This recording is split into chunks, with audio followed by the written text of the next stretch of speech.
एक बार की बात है कि एक शिष्य अपने गुरु का बहुत आदर सम्मान किया करता था। गुरु भी अपने इस शिष्य से बहुत स्नेह करते थे, लेकिन वह शिष्य अपने अध्ययन के प्रति आलसी और स्वभाव से दीर्घसूत्री था। सदा स्वाध्याय से दूर भागने की कोशिश करता तथा आज के काम को कल के लिए छोड़ दिया करता था। अब गुरु जी चिंतित रहने लगे, उनका यह शिष्य जीवन संग्राम में पराजित न हो जाए। आलस्य में व्यक्ति को अकर्मण्य बनाने की पूरी सामर्थ्य होती है। ऐसा व्यक्ति बिना परिश्रम के ही फलोपभोग की कामना करता है। वह शीघ्र निर्णय नहीं ले सकता और यदि ले भी लेता है तो उसे कार्यान्वित नहीं कर पाता। यहाँ तक कि अपने पर्यावरण के प्रति भी सजग नहीं रहता और न भाग्य द्वारा प्रदत्त सुअवसरों का लाभ उठाने की कला में ही प्रवीण हो पाता है। उन्होंने मन ही मन अपने शिष्य के कल्याण के लिए एक योजना बनाई। एक दिन एक काले पत्थर का एक टुकड़ा उसके हाथ में देते हुए गुरुजी ने कहा, मैं तुम्हें यह जादुई पत्थर का टुकड़ा 2 दिन के लिए देकर कहीं दूसरे गांव जा रहा हूँ। जिस भी लोहे की वस्तु को तुम इससे स्पर्श करोगे वह स्वर्ण में परिवर्तित हो जाएगी। पर याद रहे कि दूसरे दिन सूर्यास्त के पश्चात मैं इसे तुमसे वापस ले लूंगा। शिष्य इस अवसर को पाकर बड़ा प्रसन्न हुआ, लेकिन आलसी होने के कारण उसने अपना पहला दिन यह कल्पना करते करते बिता दिया कि जब उसके पास बहुत सारा स्वर्ण होगा तब वह कितना प्रसन्न, सुखी, समृद्ध और संतुष्ट रहेगा। इतने नौकर चाकर होंगे कि उसे पानी पीने के लिए भी नहीं उठना पड़ेगा।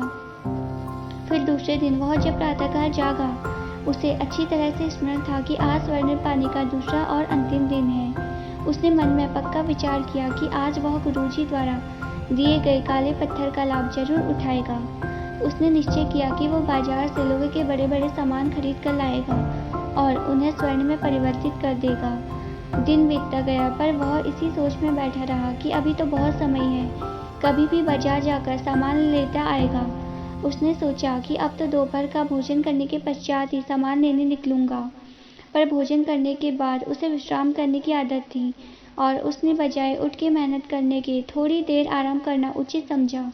पर आलस्य के परिपूर्ण उसका शरीर नींद की गहराइयों में खो गया और जब वो उठा तो सूर्यास्त होने को था।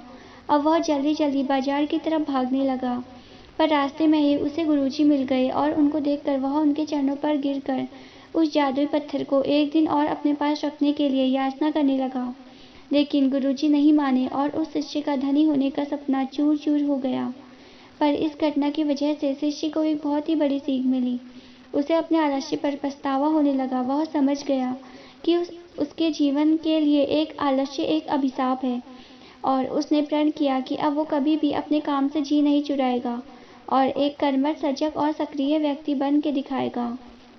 मित्रों, जीवन में हर किसी को एक से बढ़कर एक अवसर मिलते हैं, पर कई लोग उन्हें अपने आलस्य के कारण गंवा लेते हैं।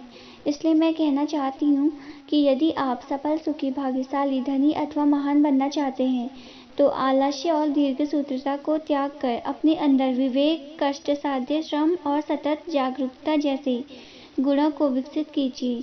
और जब कभी आपके मन में किसी आवश्यक काम को टालने का विचार आए तो स्वयं से एक प्रश्न कीजिए, आज ही क्यों नहीं।